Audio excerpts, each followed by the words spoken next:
Thank you, everyone, for joining us this afternoon. I am truly honored to be with you as we have the opportunity to celebrate Black history, but also to talk about the current conditions of Black people, as well as to talk about how we engage and go forward for the future of this country as it relates to Black America. I, again, am the president of the United States Black Chamber. We represent 146 Black chambers located throughout 42 states, including Canada and 6 countries in Africa, with a membership base of over 380,000 Black-owned businesses, but we are the voice of over 2.6 million Black-owned businesses. The U.S. Black Chamber is founded on our 5 key pillars. And the first one is advocacy. And this afternoon, we're demonstrating our relationships as well as the strength that we have that differentiates us from any other Black civil rights or any other chamber of commerce. This is what the U.S. Black Chamber is about. And you'll hear from both the Vice President as well as the Secretary of Treasury to bring comments as well as concerns as it relates to our issues, specifically Black-owned businesses. And one of those primary concerns is access to capital. And we all know that it is a tremendous burden for Black business owners as well as Black homeowners and communities to get affordable and accessible capital. Our third one is contracting, and we are going to discuss with this administration about opportunities to do business with the federal government, as well as use their bullet to make sure that corporate America is doing its role as well. And lastly, as a Black collective, you have all heard the story about we have $1 trillion of spend power. Our responsibility is to keep that trillions of dollars in our community to ensure that we have sustainability, not just through these difficult times, but to thrive after we get out. The next one is really about entrepreneurial training. And as chamber leaders and business owners across the country, I was really surprised when we heard that 68% of Black businesses failed during the COVID period of time because they did not look for expert advice. We as chamber leaders and business leaders across the country have those relationships, have the acumen and skill, and we will make sure that we develop those businesses across the country. And then last is chamber development. And I'm happy to have over 140 chambers join us this afternoon to talk about the new American Recovery Plan. It is really the details, and always the details, as well as the implementation of programs like this. It is our opportunity today to talk about how this can be succinct as well as intentional for Black-owned businesses, Black communities, and most importantly, Black families. This piece of legislation has been rolled out. The great thing about Black chambers is that we are located in both Republican as well as Democratic states, but we carry the voice of our constituents, our members, and the voters in those communities. And so I am happy to have you here to discuss the new American Recovery Plan. And I'm also happy to have 4 of my chamber leaders here to provide great questions and give insight to some of the concerns that they see locally as well as around the country. So without further ado, I'd like to first introduce the new Secretary of Treasury, the first female, as well as our good friend, Dr. Secretary Janet Yellen. Thank you. Thank you, Ron, and thank you all for joining us. I know the members of the Black Chambers of Commerce have been very engaged in helping us respond to this economic crisis, and I'm looking forward to our conversation.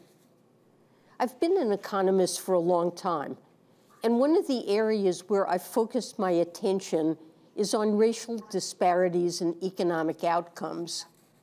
It was probably because I started studying economics during the Civil Rights Movement. I took my first course around 1963. I was a freshman in college.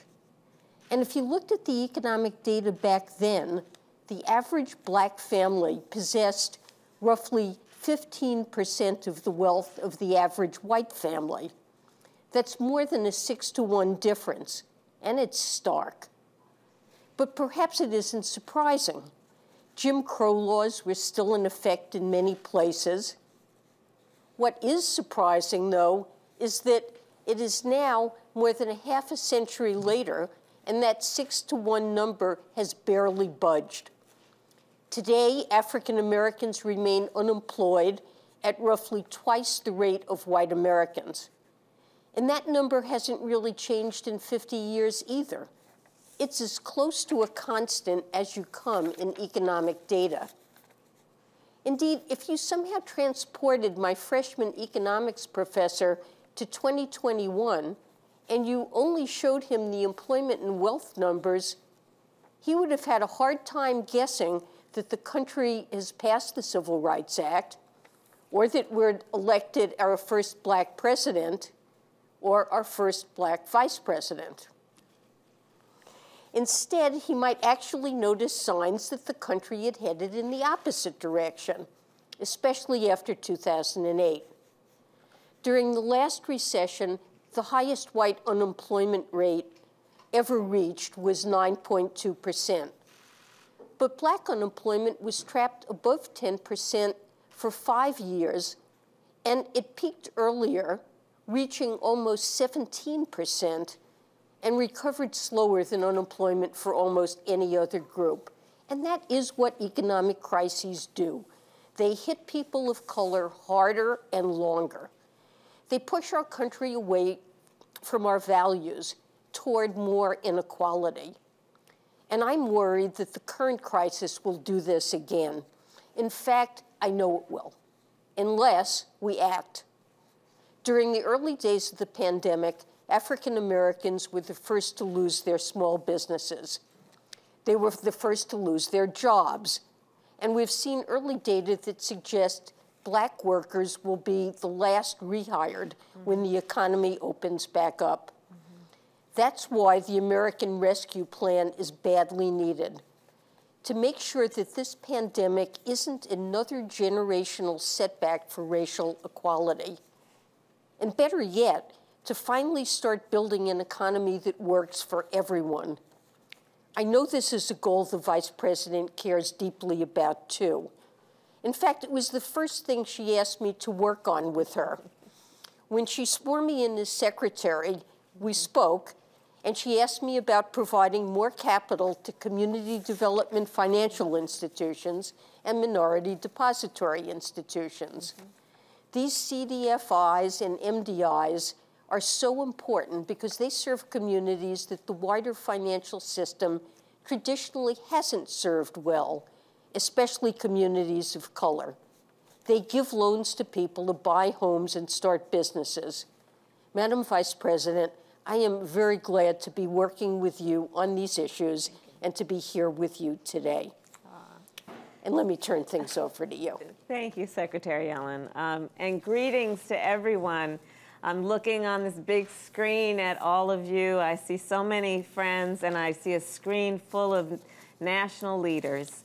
And so I want to thank you all for the time that you are giving to this conversation. Ron Busby, I thank you for bringing us together, my Oakland brother.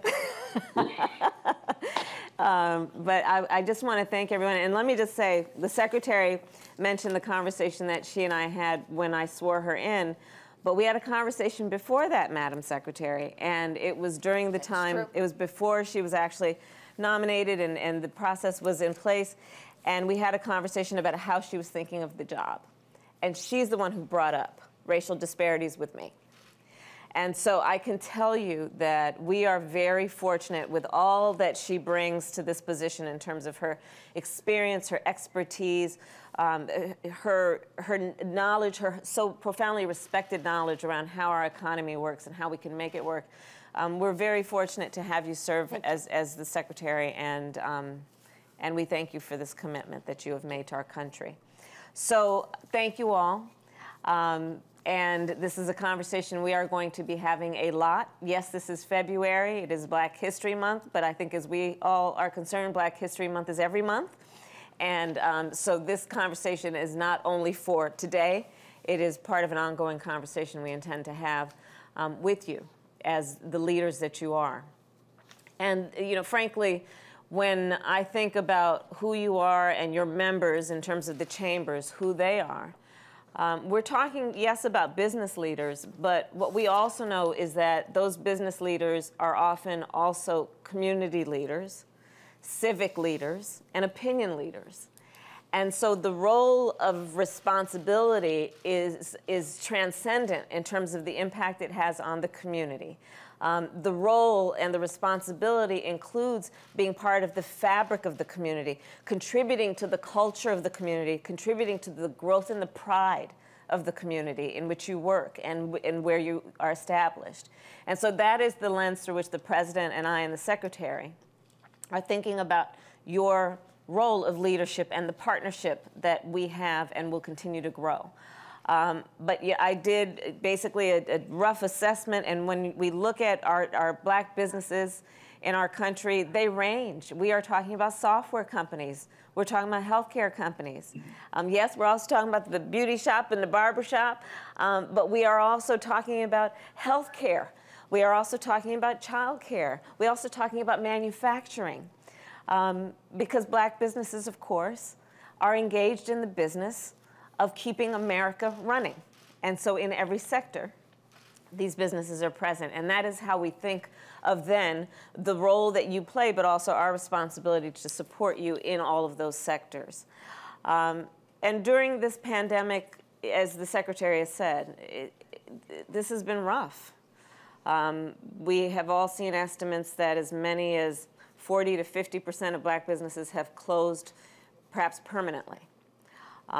Nationally, we know small businesses, of which the majority of black businesses are, employ 50% of America's workforce, either because that worker is a small business owner or works for a small business. So when we're talking about the impact on the overall economy and country, it's profound.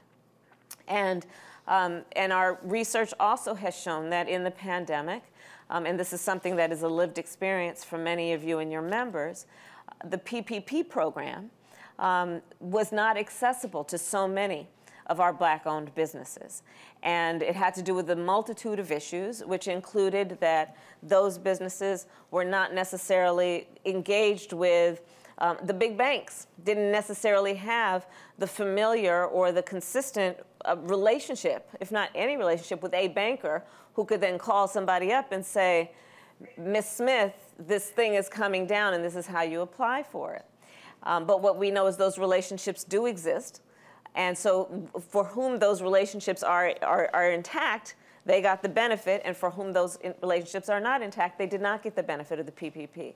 So the President and I, together with the Secretary, have been looking at how we can do better, knowing the mistakes that were made, and improve on what we need to do to bring relief to the businesses of our country to help our economy grow.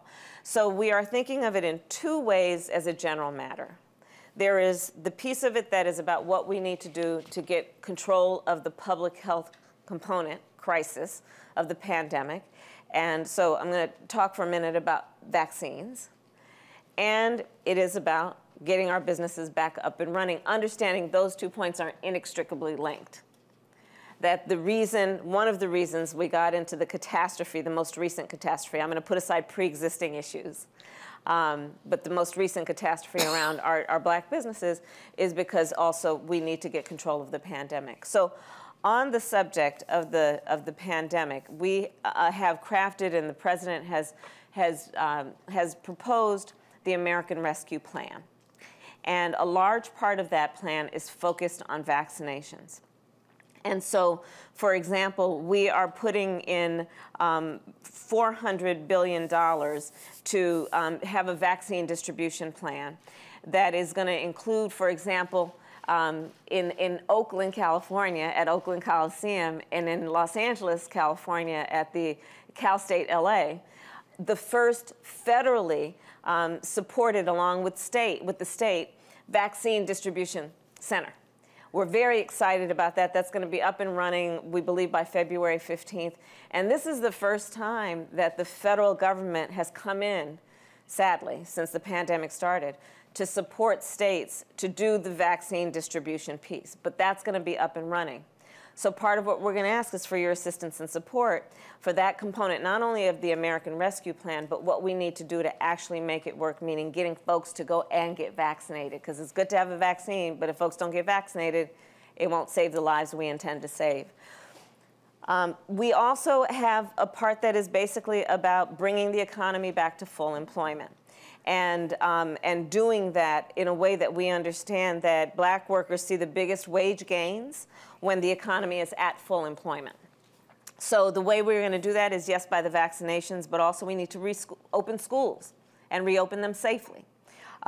So that is part of our American Rescue Plan. Also, we made a commitment for $2,000 of relief to families. There was a down payment on that in the previous bill of $600, and we intend, with this next bill, the American Rescue Plan, to have $1,400 checks going out to those folks who are most in need by way of relief, to help them get through this moment of crisis so that at the end of it, they can get back up and recover in the way that we intend. And also, more specifically, for our businesses, we are also creating a specific package of relief that is about $15 billion. This did not exist in previous bills, in the relief bills. $15 billion going to grant programs, not loans, grants, targeted at our smallest businesses, of which the majority of black businesses are, and targeted at our black and brown and minority-owned businesses.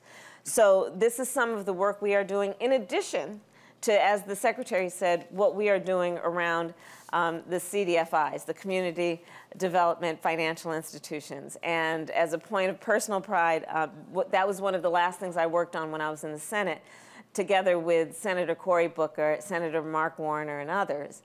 And the idea is basically to put more capital, to infuse more resources into our community banks, knowing that those are the ones that have the relationships with our businesses and are best equipped to support them, not only by way of grants and loans, but also by way of helping them grow their businesses, helping and surrounding them with the infrastructure of skills and resources they need to sustain a business.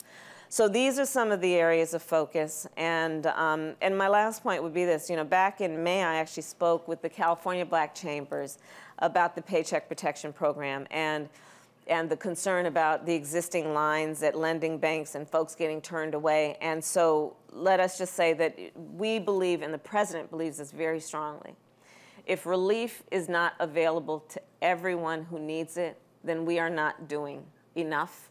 And so part of the spirit behind the American Rescue Plan is to broaden the folks who are actually receiving the relief they need. And with that, I look forward to our conversation. And again, I want to thank all of you for what you do every day, and we look forward to this partnership as we go forward. Thank you, Madam Vice President. And being from Oakland, it is wonderful to be able to carry that message. Our Chamber of the Year last year was actually the Oakland African American Chamber of Commerce. And they won that prestigious award based upon the efforts that they created during 2020. They actually raised from donations $1 million and awarded grants to local Black-owned businesses up to $800,000 of those funds to make sure that Black businesses that could not get what was needed from traditional as well as CDFIs had the opportunity to continue to prosper. I'd like to invite Kathy Adams, who's the president and CEO of the Oakland African American Chamber of Commerce, for our first question. Thank you so much, Ron. And Madam Vice President Kamala Harris, as president of Oakland African American Chamber of Commerce and also a business owner, my question is, how can we ensure the provisions outlined within the American Rescue Plan reach Black businesses, Black communities, and Black families? Thank you, Kathy, and it's so good to see you. It is so good to see you. You know, I will tell you, the president, and he and I have been spending a lot of time together before we got sworn in on January 20th and since. And I will tell you, he has such a deep commitment to equity, Really, he brings it up all the time. He challenges the team to make sure that we are keeping in mind that, you know, there's a big difference between equality and equity, right? Which is that, you know, well, everyone can get an equal amount, but if you don't start out in the same place, you don't end up in the same place. Equity suggests that we take into account that people start out in different places, and we want everyone to have equal access to opportunity. So this is a very big principle as it relates to this issue and so many others in the way that the president thinks. Specifically, so $400 billion is directed in our American Rescue Plan to stop the pandemic, and in particular around the health piece. And so again, I'll say that the piece that's about the vaccination centers and the federal vaccination centers is a very big deal. We are putting that money into these vaccination centers and mobile vaccination sites. Because one of the things that we realize, and we all know this, is that when we're talking about folks who live in rural communities, when we're talking about folks who don't have access to transportation, they don't have a car, they should not be left out. And so we are creating these federally supported large vaccination sites to places like the Oakland Coliseum, where people know how to get there, and they're good transit routes to get there, public transit routes, but also mobile vaccine centers. And that's going to have a huge impact on, again, equitable distribution of the vaccine, ensuring that Black folks, brown folks, those who have been left out and have been disproportionately contracting COVID and dying from it, that they have equal access to the help that they need to save lives and to save lives of their families and their communities. We're also investing over $1 trillion of the American Rescue Plan in families. And so that's going to be about what I said, the commitment was the $2,000, the $600 already happened, the $1,400 checks. It's also about an extension of unemployment insurance, so that we're going to extend the additional $400 a month. And here's the thing that you probably know. Between November and December of 2020, so just a couple months ago, 82,000 Black workers lost their jobs. 82,000. Part of the assistance for families is going to be about an extension of the moratoriums on evictions, right? And what we know is that almost 10% of Black renters in the United States said they would be evicted in March. So this is a huge piece of it because, of course, if we're talking about business owners or the customers of those businesses and in those communities, the first order of business is people need to have a roof over their head if they're going to be able to be productive at all. So this is a big piece. Money is going for the schools to reopen. And the money is looking at a number of issues to reopen schools safely. And that includes making sure that there's the personal protective equipment that is available for the teachers, for the staff, the folks who work in the cafeteria, the school bus drivers, everybody, right?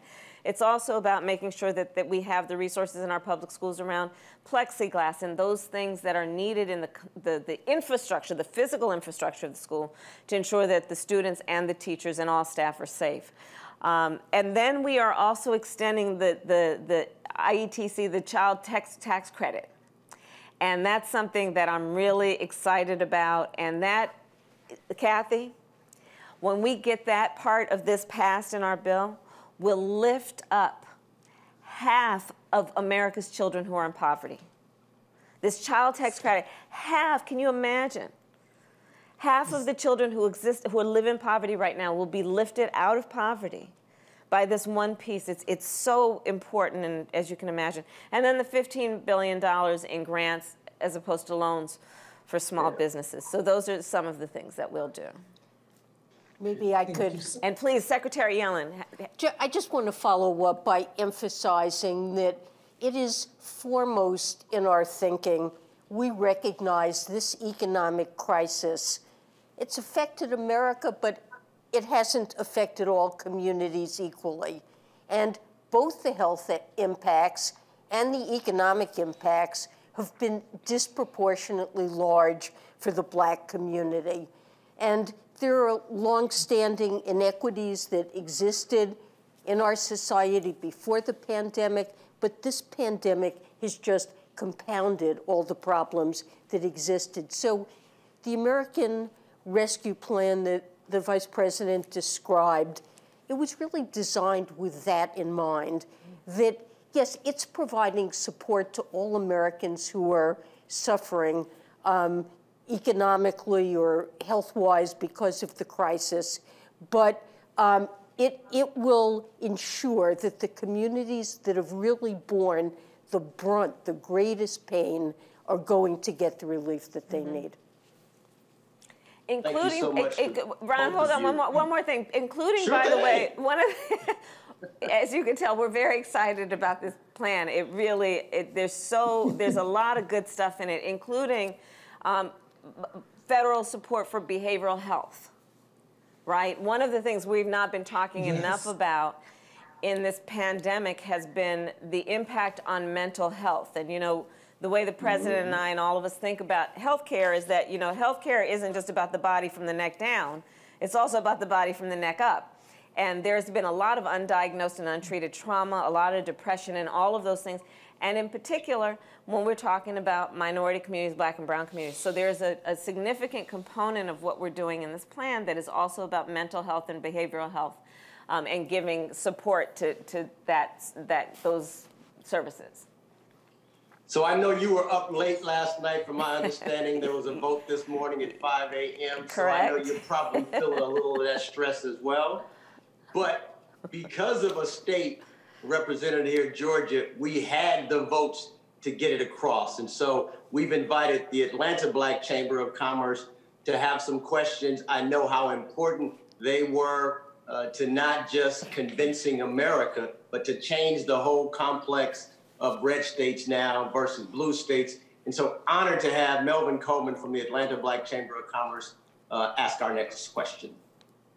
Thank you, Ron. Hello, Madam Vice President. Hello, Madam Secretary. My question is, the American Rescue Plan includes a $15 billion grant program to provide financing to more than 1 million of the hardest hit small businesses. How is the administration prepared to equitably deploy these grants to the businesses most underserved and overlooked by traditional capital access pathways?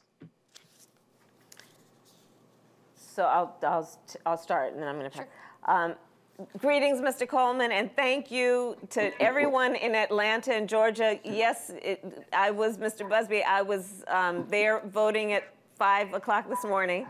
Thank you for that vote. But let me tell you, I was particularly, it was enjoyable to be there, and I got some time with the 2 new senators from Georgia while I was there to check on them. So I had a little bit of time with Reverend Warnock, I had a little bit of time with Senator Ossoff, and it was, and so thank you for sending them to the United States Senate.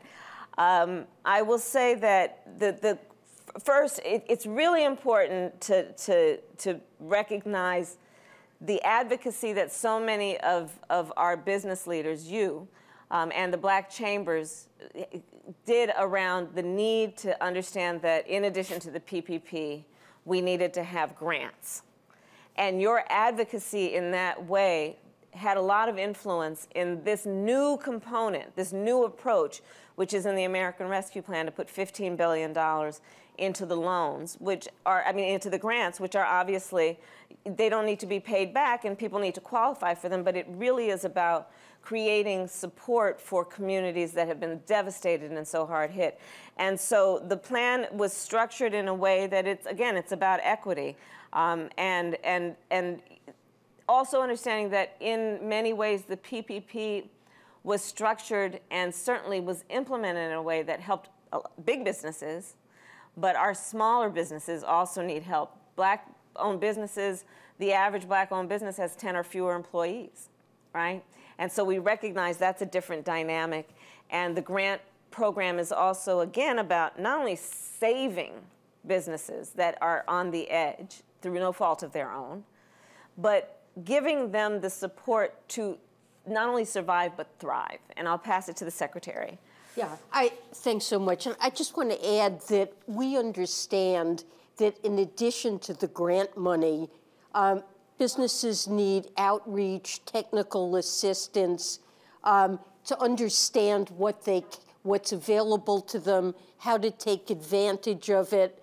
A lot of businesses rely on sophisticated lawyers and accountants, and small businesses often, they don't have those resources. And so there's money here, and an effort will be made to make sure we provide outreach and technical assistance. And we want to make these programs really accessible.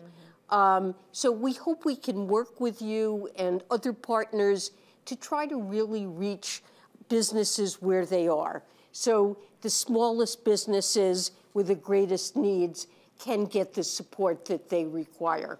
So we're very focused on implementation and wanting to avoid 55-page applications and expensive accounting firms to be able to apply for this aid. What we heard across the country was that the stimulus package, better known as the Payroll Protection Plan, was really not designed for Black-owned businesses. Of the 2.6 million Black businesses that we have, 2.5 million have no employees. And so when you create a program that's based on payroll versus based on need, you're leaving out a large percentage of the Black-owned businesses. I know in Louisiana particularly, many of the businesses did not have an opportunity to participate in either the EIDL program or the payroll protection program.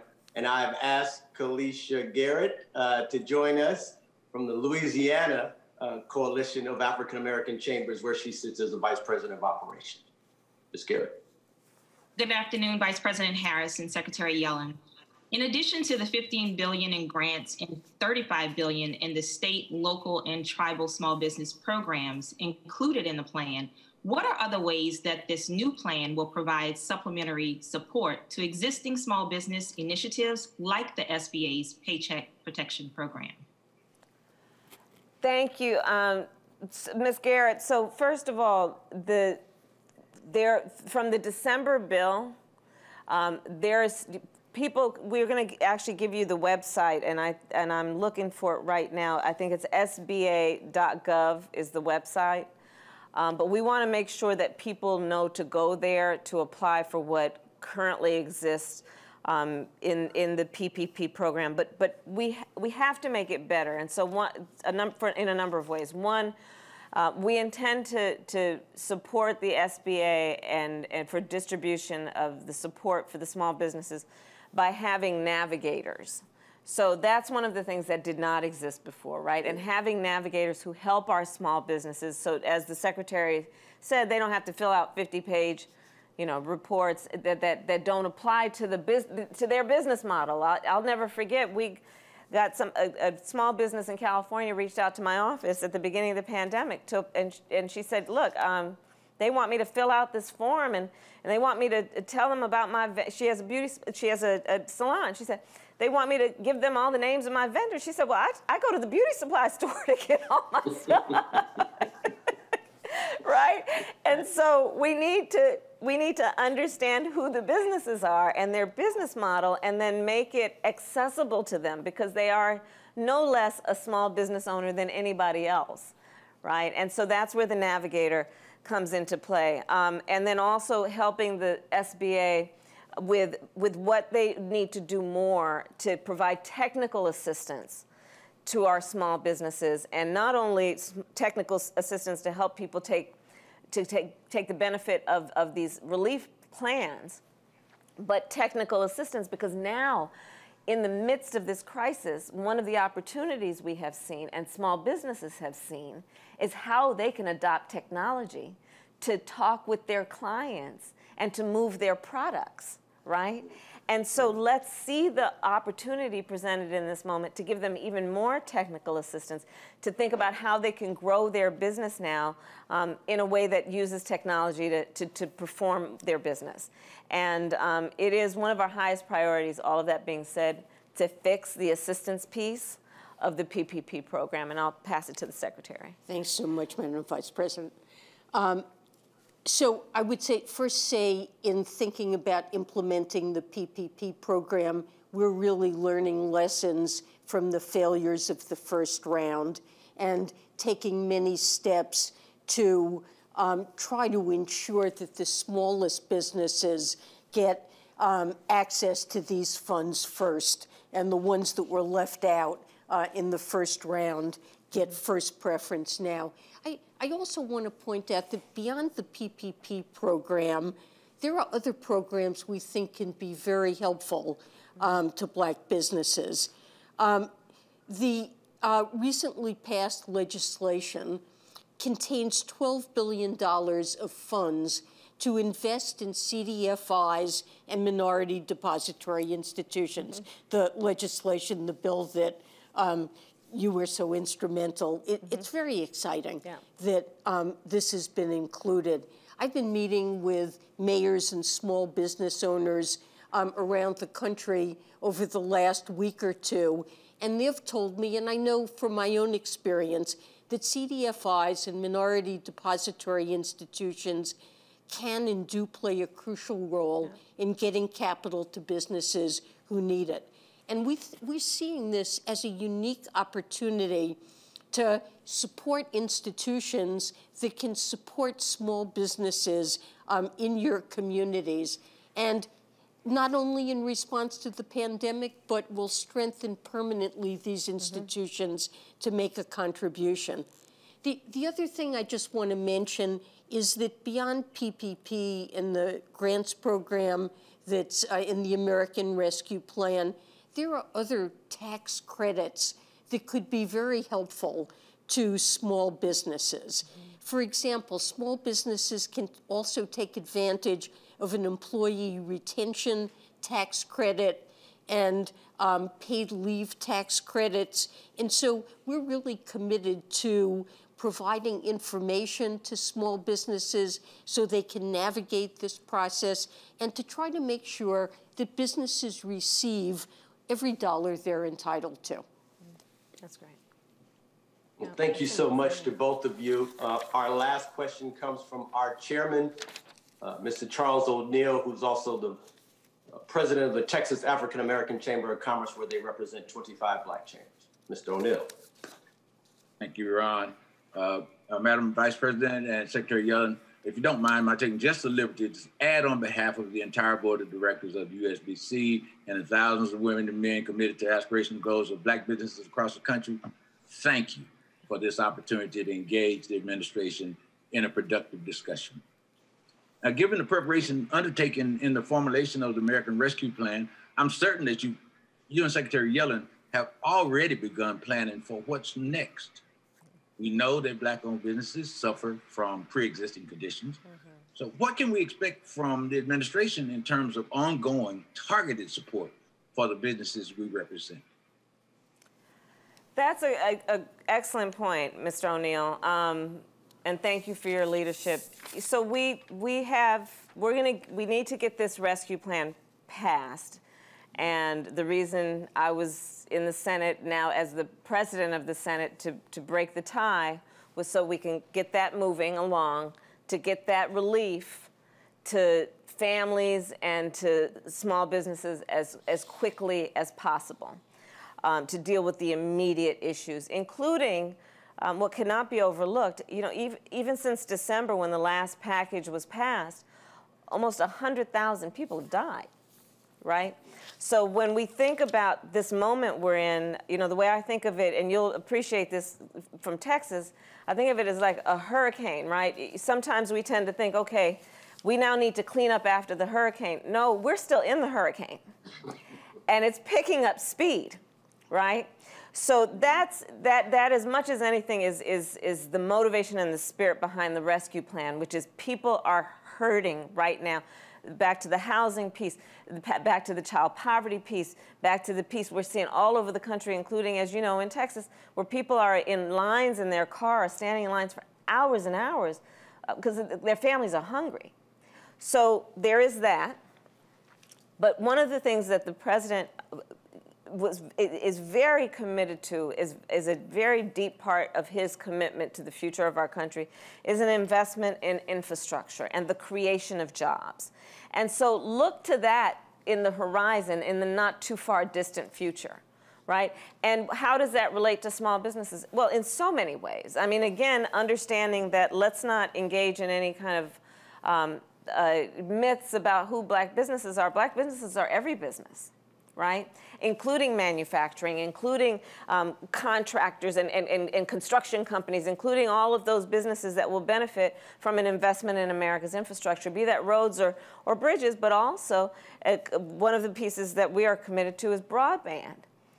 Now, which relates to everything from not only the disparities along racial lines in rural America and urban America around our children having access to broadband and the internet when they're missing critical stages of their education, but also for our businesses. Because those businesses who do not have access to broadband cannot thrive in this environment, in this year of our Lord 2021. Without that infrastructure in place, and that is part of our great commitment. So these are the kinds of things that are on the horizon, but really, you know, infrastructure, jobs, jobs, jobs. And in that way, our businesses will benefit, I think, in a very significant way. And Madam Secretary, if you want to add anything. Thanks so much. I would just add that in addition to the direct support that we hope to provide to small business, and I have already emphasized implementation of the programs, some of which rest with Treasury, that we're very focused on implementing them in a way these programs are accessible and there's technical assistance and outreach. But beyond that, it's important that you see the larger parts, some of the larger parts of the American Rescue Plan as also helping small businesses in local communities, because the direct payments, the larger child tax credit to households, the assistance for unemployed workers, and the package, importantly, includes money that will help state and local governments that are just strapped for funds make sure that they can keep teachers, firefighters, policemen, first responders on the job. All of these things really also work to benefit small businesses and local communities, keeping people on the job and making sure that members of the community have money to spend to support local businesses. And I'd also like to second the points that the Vice President made about what's coming after this. So we need to get through some dark months here and deal with the pandemic, get the economy on track. But we've had long-standing inequities in our society. And President Biden and Vice President Harris have promised to build back better. Yeah. And we really look forward to putting in front of the American people a recovery package, a jobs package, a package that's going to be focused on investing in our communities, investing in people, investing in America, and addressing really long-standing inequities that we've faced in this country. Thank you. Thank you so much, Madam Vice President, as well as Madam Secretary. This has truly been an honor to discuss the American Recovery Plan. I thank all of the members of the U.S. Black Chamber. I thank our leaders, as well as the press, for joining us this afternoon. Ron? I want to give a special thank you. Oh, yes. Before, it looks like you're closing out, but I have one more thing. Sure, it's your show. Yes. Vaccines. Yes. Help us get the word out. I'm going to just end where we started about you are opinion leaders, you are civic leaders, you are community leaders. Our communities are dying at disproportionately high rates. And we've got to, I got my second vaccine just last week. We've got to remind people that the vaccines are safe, that they will save lives. We've got to remind folks. There's a black woman, a doctor, who helped create the vaccine that is now being used. And so I urge you to please get the vaccine when it's your turn, but also to encourage your members, their employees, to get vaccinated. That's the way if we're going to build back up our economy. We got to get control of this. And we really want to make sure that people know they have within their power the ability to save their lives, the lives of their family members, their community, but they got to get vaccinated. So, like I said, in California, but throughout the country, we're opening up these federal large vaccination sites. We will follow up by getting each of you information about how you can let the folks on your list know where they can find information about where they can get vaccinated. But please help us with that. We need your help. Our community and our nation needs your help with that in addition to everything else you do. And with that, again, thank you. And please, if you want to close us out. No, thank you. What I have heard this afternoon is a few things, and I took a couple notes. The first one is intentionality. The conversation that we have had today is strictly for our communities, our businesses, and we thank you for understanding and hearing our concerns as it relates to Black-owned communities. The second one is accountability. And we are saying we want to be held accountable for our role in this American Recovery Plan, as well as making sure that there is transparency so that we can hold this new administration accountable as well. We thank you for being so engaged so early in your administration, especially during this month of Black History, because again, this is not just about our history, but really about our future. And to my chamber leaders, you've all heard me say this. In order for there to be a great America, there must be a great Black America. And in order for there to be a great Black America, there must be great Black businesses. And in order for there to be great Black businesses, we need great Black chambers. Thank you to all of you for joining us this afternoon. You can find out more information at thewhitehouse.gov, the U.S. Black Chambers online information. Make sure your members are onboarding at buyblack.us so that we can find you, so that we can support you, and we can continue to grow our communities. Thank you guys so much. Let's continue to move the conversation forward. Stay Black and have a great Black History Month. Thank you so much. Thank you, Vince, again, for allowing us this opportunity.